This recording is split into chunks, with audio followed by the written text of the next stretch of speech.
Ако те нервят днешните таксита, споко. Скоро ще се возим на напълно автономни таксита, които спазват всички правила и нямат шофьори да пушат и да досаждат. Технически проблем няма и сега, но все още има някои ограничения за масовото им използване.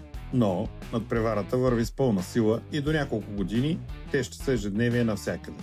За сега колоната води Waymo на Google с 2500 таксита в САЩ и близо половин милион курса ежеседмично. Колите им се ориентират с радар и се доказаха като безопасни и надежни. За сега обаче не е ясно как ще решат проблема с твърде високата цена на колите и услугата и с ограничение на движението само в геооградени райони и маршрути. Следва ги техния китайски еквивалент – Baidu с над 1000 таксита. Те имат да се справят със същите ограничения на радарната технология, но поне колите им са достатъчно евтини, а имат и държавна финансова подкрепа. Роботакситата на Тесла наскоро започнаха да се движат без шофьор в няколко американски града. Те се ориентират само с камери, технологията е по-сложна, но и по-обещаваща и е доказала ефективността си чрез пълния им автопилот. За сега Теслите са в опитна експлоатация, но до година ще започнат да превозват и пътници.